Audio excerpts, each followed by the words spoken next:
ભાઈને ફસાવાના કાવતરાનો ભાંડો. મિત્રની મદદથી કારમાં ડ્રગ્સ મૂકી ખોટો NDPS કેસ બનાવ્યો. શહેરના વાડજ વિસ્તારમાં ગત વર્ષે સામે આવેલા એક ડ્રગ્સ કેસમાં ચોંકાવનારો ખુલાસો થયો છે, જેમાં પોલીસ તપાસ દરમિયાન બહાર આવ્યું છે કે ડ્રગ્સ હોવાની બાતમી આપનાર વ્યક્તિએ જ પોતાના કૌટુંબિક ભાઈને ફસાવવા માટે મિત્ર સાથે મળીને કારમાં ડ્રગ્સ પ્લાન્ટ કર્યો હતો. નિર્દોષ વ્યક્તિને ફસાવવાના કાવતરાનો પર્દાફાશ થયો છે. હેડ ઓફિસ ગુજરાત મનોમંથન 9 તારીખ 4 એપ્રિલ 2025 ના રોજ વાડજ પોલીસ સ્ટેશન ખાતે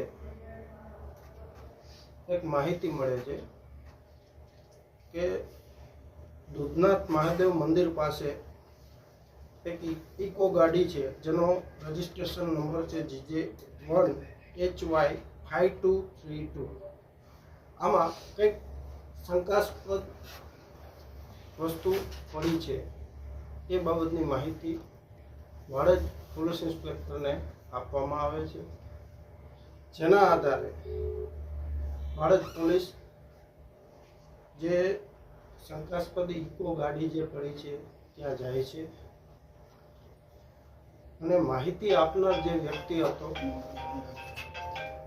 તેમનું નામ હતું પ્રદ્યુમન સન ઓફ ધુડાભાઈ લુહાર. એ વ્યક્તિએ કંટ્રોલ રૂમ તથા પોલીસ ઇન્સ્પેક્ટર વાડજને જાતે કોલ કરી અને આ માહિતી આપવામાં આવેલ હતી. ત્યારબાદ વાડજ પોલીસ જે બનાવવાળી જગ્યાએ જાય છે અને ઇકો ગાડીને ચેક કરે છે, પરંતુ ઇકો ગાડીમાં કોઈ શંકાસ્પદ વસ્તુ ચેક કરતા મળી આવે નહીં. જે તે સમયે માહિતી આપનાર વ્યક્તિ પણ એ બનાવવાળી જગ્યાએ હાજર હતા. ઇકો ગાડીમાં કોઈ શંકાસ્પદ વસ્તુ ન મળવાથી માહિતી આપનારે પોતે ઇકો ગાડી ચેક કરી અને શંકાસ્પદ વસ્તુ જે સંતાડેલી હતી ગાડીમાં જાતે જ શોધીને કાઢી આપી હતી. ગાડીના માલિક હતા ગોપાલભાઈ ઝવેરભાઈ લુહાર. ગાડી માલિક અને માહિતી આપનાર બંને સગા થાય છે અને તેઓને ઘણા સમયથી કૌટુંબિક ઝઘડાઓ પણ ચાલે છે. હવે જે તે ટાઈમે આ શંકાસ્પદ વસ્તુ શું છે તો એ બાબતે તપાસ કરતા એક 10 પડીકીઓ મળી હતી ગાડીમાંથી, જે માહિતી આપનારે જ ગાડીમાંથી શોધી આપી હતી. એ 10 પડીકીઓ જે તે ટાઈમે આપણે FSL લેબોરેટરીમાં મોકલવા સારું, શંકાસ્પદ છે કે નહીં એ માટે વેરીફાઈ કરવા માટે જે તે સમયે આપણે જાણવા જો વાડજ પોલીસ સ્ટેશન જાણવા જો નંબર 32/25 દાખલ કરી હતી અને એ પડીકીઓને FSLમાં મોકલી હતી. ત્યારબાદ જાણવા જોગની વધુ તપાસ કરી તો જાણવા મળ્યું કે આ જે માહિતી આપનાર છે તેઓનો મિત્ર છે સંજય ઉર્ફે DDO દેવરાજભાઈ લુહાર. એના મારફતે આ ઇકો ગાડીમાં આ શંકાસ્પદ પડીકીઓ પ્લાન્ટ કરવામાં આવી હતી અને FSL રિપોર્ટમાં એ પડીકીઓમાં રહેલો શંકાસ્પદ જથ્થો હતો જે પાવડરનો, એ આલ્પ્રાઝોલમ નામનો NDPS કાયદામાં પ્રતિબંધિત ડ્રગ્સનો જથ્થો મળી આવ્યો હતો એવું FSLમાંથી આપને રિપોર્ટ મળ્યો.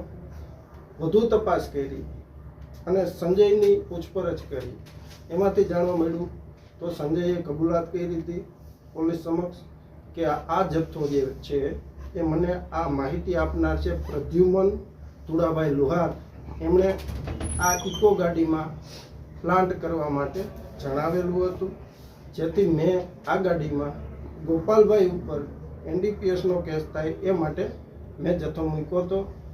ત્યારબાદ આપણે આ સંજયનો આપણે LV ટેસ્ટ કરવામાં આવ્યો હતો FSLમાં અને ત્યાં એમણે સ્વીકાર્યું હતું કે આ પ્રદ્યુમને જે મને 10 પડીકી આપી હતી એ જ મેં ગાડીમાં સંતાડીને મૂકી દીધી હતી.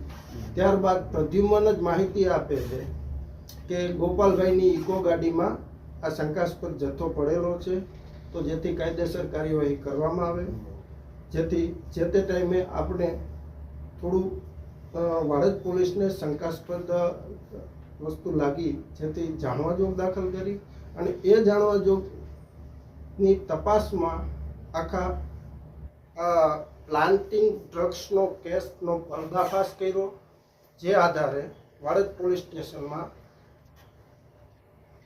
30/2026ના ફર્સ્ટ ગુના નંબરના આધારે NDPSની કલમ 22A, 8C અને 29 મુજબ ગુનો દાખલ કરી બંને આરોપીઓને આપણે અરેસ્ટ કરવામાં આવ્યા છે અને હાલ આગળની તપાસ ચાલુ છે. ડ્રગ્સનો જથ્થો ક્યાંથી લેવાતા અને કેટલા સમય પહેલા ઇકોમાં કઈ રીતે પ્લાન કર્યો?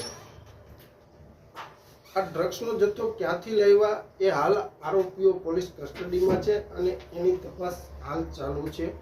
એ બાબતે હાલ જણાવી શકાય તેમ નથી, પણ જે સંજય ઉર્ફે ડીડીઓ છે એના નિવેદનમાં આપણે જણાવ્યું છે કે એ જથ્થો આ જે બનાવના થોડા સમય પહેલા જ ઇકો ગાડીમાં પ્લાન્ટ કરવામાં આવ્યો હતો. પેસેન્જર બનીને પ્લાન્ટ કર્યો તો કઈ રીતે? એ એક જ જ્ઞાતિના છે અને ઓળખીતા છે. એ આધારે સંબંધના નાતે ગાડીમાં બેસી અને ઓળખીતા હોવાના નાતે એને ગાડીમાં જથ્થો સંતાડી દીધો હતો. બંને વચ્ચે મૂળ કારણ શું હતું ઝઘડાનું? કેટલા સમયથી વિવાદ ચાલ્યો હતો?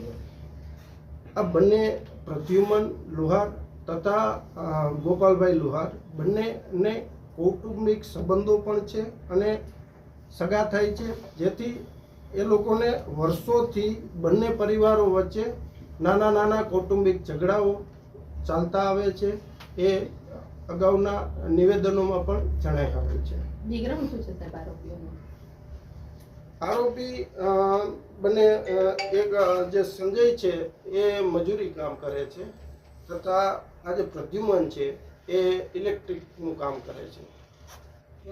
હવે આપણે આગળ તપાસ શું કરીશું આમાં આગળની તપાસ છે જે 1.950 મિલીગ્રામનો કિંમત 19,900નો જે NDPSનો આલ્પ્રાઝોલમ ડ્રગ્સનો જે જથ્થો છે એ આરોપીઓ ક્યાંથી લાવ્યા એ બાબતે તપાસ ઊંડાણપૂર્વક કરવાની કાર્યવાહી હાલ ચાલુ છે.